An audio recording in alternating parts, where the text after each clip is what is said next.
국영수는 1등급이고 그리고 탐구가 2등급, 4등급을 각각 맞았습니다. 그 내신 대비를 하기 위해서는 내신 대비를 서포트해줄 굉장히 중요합니다. 안녕하세요.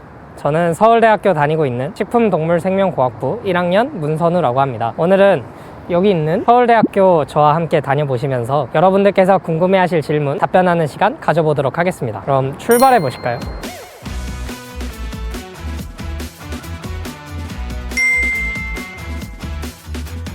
농업생명과학대학의 지금 이 장소 밑에 있는 로비를 굉장히 좋아합니다. 그곳에 여러 의자가 있는데 거기에 앉아 있으면 창밖으로 보이는 정원이 굉장히 예뻐 보입니다. 또한 그곳에는 다양한 의자들이 있는데 자신이 공부를 열심히 하고 싶다 싶으면 책상에 앉아서 열심히 공부를 할 수도 있고, 혹은 자기가 좀 쉬고 싶다 싶으면 편한 의자에 앉아서 잠시 낮잠 한번 잘 수 있는 그런 의자들도 있어서 그런 선택의 재미가 있는 곳인 것 같습니다. 제가 기숙사에 살고 있는데요. 기숙사 앞에는 코인 노래방이 하나 있습니다. 하루 일과가 끝나고 노래방에 가서 노래 한 곡 불러주면 기분이 좋은 것 같습니다. 서울대 특징 중에 하나라고 한다면 서울대 캠퍼스가 매우 커가지고 식당 또한 여러 개가 있습니다. 그 식당들에서 각각 두세 개씩의 메뉴를 팔고 있어서 식사 때마다 어떤 메뉴를 먹을지에 따라 식당을 골라가는 재미가 있는 것 같습니다. 과잠이 꽤 따뜻해서 봄, 가을에 날씨 선선할 때 과잠 하나 입어주면 정말 따뜻한 것 같습니다. 과잠이 색이 예뻐서 즐겨 입기에도 무리 없이 소화 가능한 것 같습니다. 그리고 가끔 과잠을 입고 지하철을 탈 때도 있는데 그럴 때는 다른 사람들의 시선이 조금 부담스러울 때도 있는 것 같습니다. 식품생명공학과 그리고 동물생명공학과 두 학과가 합쳐져 있는 학부입니다. 식품생명공학과에서 배우는 것은 식품을 가공하는 방법이나 식품에서의 성분에 관해 연구하고 있는 그런 학과이고요. 동물생명공학과의 경우에는 축산들을 연구하는 학과이고 새로운 먹거리들도 같이 연구하고 있습니다. 고등학교 내신 같은 경우에는 최종적으로 2.3 등급이었습니다. 수능은 국어부터 말씀을 드리면 국영수는 1등급이고 그리고 탐구가 2등급, 4등급을 각각 맞았습니다. 서울대 외에 합격한 학교는 포항공대가 있었고 고려대, 성균관대 총 합쳐서 4곳 있었습니다. 서울대와 포항공대를 많이 고민했었는데요. 서울대만의 여러 가지 메리트가 있는 것 같아서 서울대를 최종적으로 선택하게 되었습니다.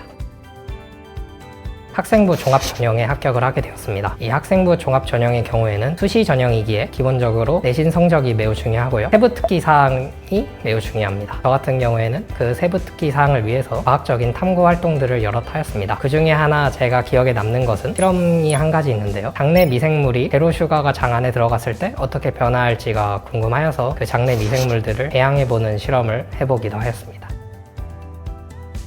진로 탐구 활동은 크게 자율활동, 진로활동, 그리고 과목과 연관된 활동들로 나뉘게 됩니다. 자율활동이나 진로활동의 경우에는 본인의 진로에 맞게 또는 본인이 원하는 탐구 활동들을 진행하면 되고요. 과목 활동의 경우에는 여러 가지 학교 과목들에서 배웠던 내용들을 토대로 자신이 원하는 탐구 활동을 진행하면 됩니다. 내신은 단순하게 숫자이기 때문에 이 친구의 어떤 개성이나 특성을 제대로 보여주지 못하는 부분이 있는 것 같습니다. 여러 가지 탐구 활동들을 통해서 본인의 개성을 마음껏 보여주신다면 면접관님들도 학생을 더욱 특별하게 여기지 않을까 생각합니다.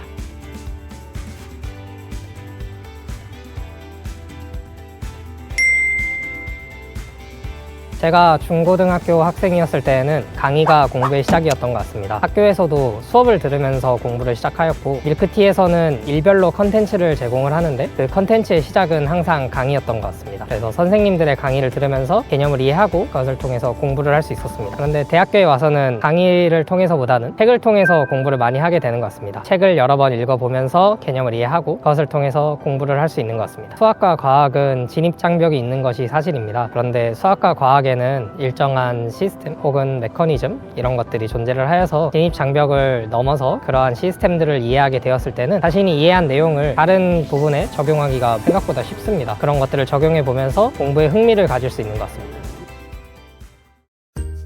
처음에는 아시는 분의 추천으로 밀크티를 사용하게 되었던 것 같습니다. 학교에서 이해가 되지 않는 개념을 맞닥뜨렸을 때 집에 가서 밀크티를 활용해서 다시 공부를 해보면서 그 개념들을 이해할 수 있었고, 시중에 많은 문제집들이 있습니다. 저는 그 문제집들 중에 어떤 것을 골라야 할지 막막할 때가 있었는데 그럴 때마다 밀크티에서 양질의 문제들을 제공해 주셔서 그런 문제들을 풀면서 공부를 할 수 있었던 것 같습니다. 고등학교 때는 다양한 기출문제들을 풀어보는 것이 중요합니다. 기본적으로 많이 푸는 평가원 모의고사 문제들을 포함해 포함해서 밀크티에는 다양한 난이도별 모의고사 콘텐츠들이 있고요. 저는 그중에서 1등급 캐치 모의고사를 자주 이용해서 소위 말하는 킬러 문항까지도 풀 수 있도록 준비를 했던 것 같습니다. 밀크티에는 학생별로 담당 선생님이 계십니다. 저 역시 담당 선생님께 입시 컨설팅을 받았는데요. 제 성적과 목표에 맞게 입시 전략과 또 양질의 정보들을 제공해 주셔서 그 부분들을 이용해서 대학을 잘 올 수 있었던 것 같습니다.